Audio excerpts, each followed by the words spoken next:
So I hear that you're in the market for a fancy new TKL keyboard, but you're on a tight budget. Well, look no further, because today we're going to be reviewing the GK87, a TKL kit that comes in just under £65. Mainly available on AliExpress, it was quite a feat to get it here to the UK, but here we are and we shall give it a solid review, and let's go. If you guys don't know me already, my name is Clausix and I'm the owner of Sen Keyboards. On the side, I also like to stream on Twitch at twitch.tv/Clausix, so make sure you check me out, and if you like my content, make sure you leave a like down below. Before we get into the deconstruction of the kit, I just want to talk about the board's hollowness. The board is extremely hollow given its form factor, so one of the main improvements that we could do with the keyboard is to foam mod it. For this board, I have found that foam that is larger in volume would do a lot better than something dense like neoprene, as even the dense volume doesn't combat the hollowness of the board. So the best solution is just to stuff the case to the brim with any foam possible to minimize reverb and hollowness. Now for a knock test on the board.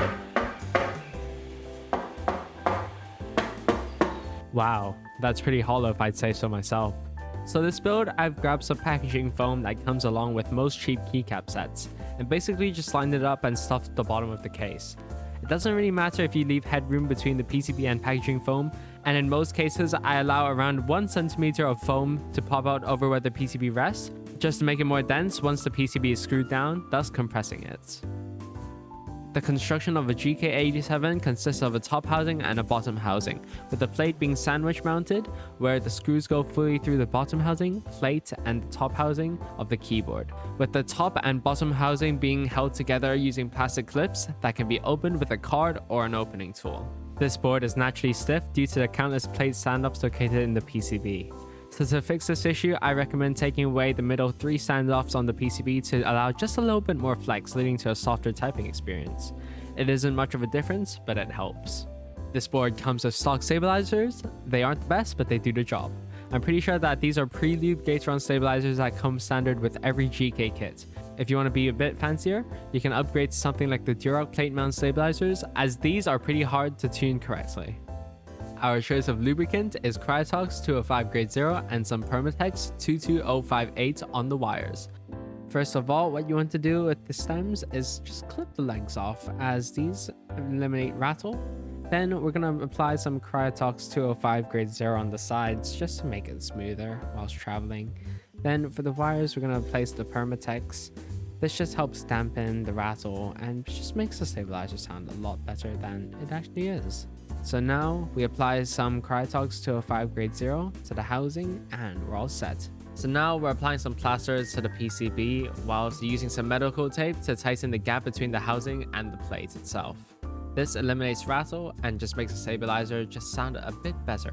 So that's all the modifications done. All you have to do is assemble it and put in some switches. The switches I'm going with for this build are the Gateron Yellows with the KS3 mold. These are widely known as the king of budget linear switches and provide a good amount of smoothness and felt once lubed. These are nice and cheap, thus I think it'd go well with this board. And now for a quick sound test.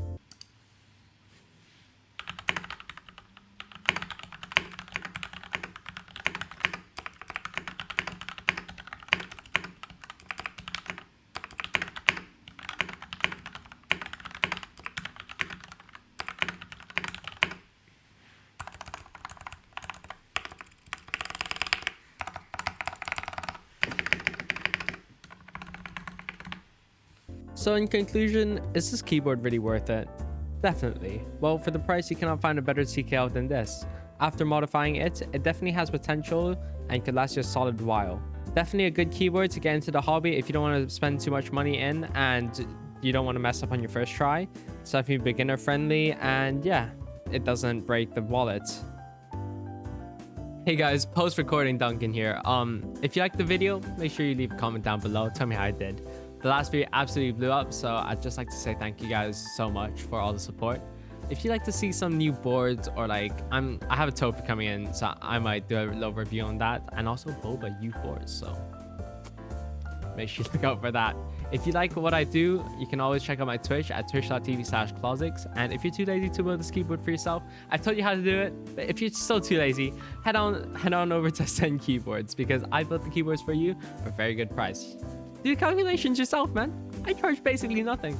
I just like to spread the joy of keyboards, especially budget ones. Anyways, yeah, make sure you like, subscribe, all that good stuff, and I'll see you guys next time. Later.